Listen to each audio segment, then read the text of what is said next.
और प्रधानमंत्री पर टिप्पणी के मामले में अधीर रंजन चौधरी को सस्पेंड कर दिया गया है। संसदीय कार्य मंत्री प्रहलाद जोशी ने अधीर रंजन चौधरी को सस्पेंड करने की मांग की और जिसके बाद स्पीकर ने अधीर रंजन चौधरी को सस्पेंड कर दिया। इस मामले में जब तक विशेषाधिकार हनन कमेटी की रिपोर्ट नहीं आती तब तक अधीर रंजन चौधरी सस्पेंड रहने वाले हैं। अधीर रंजन चौधरी ने जब अविश्वास प्रस्ताव पर चर्चा के दौरान प्रधानमंत्री नरेंद्र मोदी पर विवादास्पद टिप्पणी की तो बीजेपी तमतमा गई। गुस्से में आग बबूला हुए संसदीय कार्य मंत्री ने उसी समय एक्शन की मांग तक कर डाली थी। ऐसा कुछ नहीं हुआ सर, इसको एक्सपंज करना, prime minister is the high authority, इसको एक्सपंज करना चाहिए और माफी मांगना चाहिए सर, ऐसा नहीं चलता है सर। इस दौरान उन्होंने लोकसभा में विपक्ष के नेता अधीर रंजन चौधरी पर भी चुटकी। एक दिन पहले अमित शाह ने अविश्वास प्रस्ताव पर अधीर रंजन चौधरी को बोलने का मौका नहीं दिए जाने का मुद्दा उठाते हुए उन पर तंज कसा था। प्रधानमंत्री ने अमित शाह की उसी बात का जिक्र करते हुए बात को आगे बढ़ाया और अधीर रंजन चौधरी पर निशाना साधा। उन्हें बोलने का मौका नहीं दिया, ये तो कल अमित भाई ने बहुत जिम्मेवारी के साथ कहा कि भाई अच्छा नहीं लग रहा है और आपकी उदारता थी कि उनका समय समाप्त हो गया था तो भी आपने उनको आज मौका दिया। इसके अलावा प्रधानमंत्री ने इशारों में यह जताया कि अधीर रंजन को कांग्रेस टीएमसी की वजह से बोलने का मौका नहीं देती। प्रधानमंत्री ने जब अधीर रंजन चौधरी पर तंज कसा, पूरा सदन ठहाकों से गूंज उठा। यही नहीं, उन्होंने आरोप लगाया कि कांग्रेस अधीर रंजन चौधरी को दरकिनार करती है। गुड़ का गोबर कैसे करना उसमें ये माहिर है।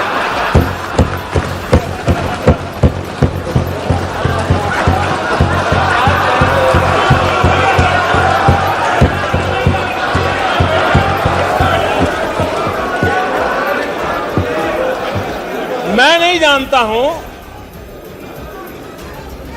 कि आखिर आपकी मजबूरी क्या है, क्यों अधीर बाबू को दरकिनार कर दिया गया। पता नहीं कलकत्ता से कोई फोन आया हो।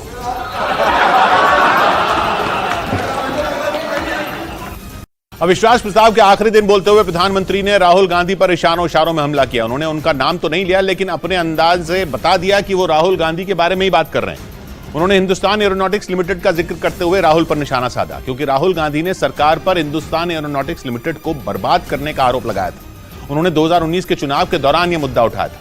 प्रधानमंत्री ने उसी समय का जिक्र करते हुए उन पर हमला किया।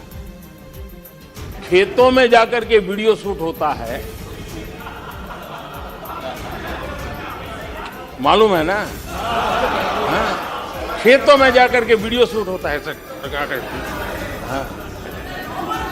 वैसा ही उस समय HAL फैक्ट्री के दरवाजे पर मजदूरों की सभा करके वीडियो शूट करवाया गया था।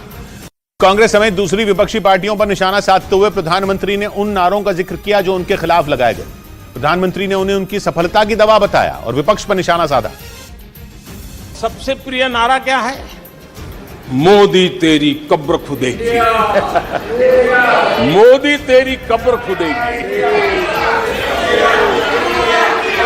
मोदी तेरी कब्र खुदेगी।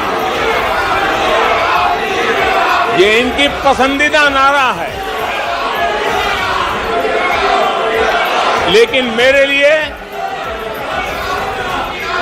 लिए इनकी ये गालियां, ये अपशब्द, ये अलोकतांत्रिक भाषा, मैं उसका भी टॉनिक बना देता हूं।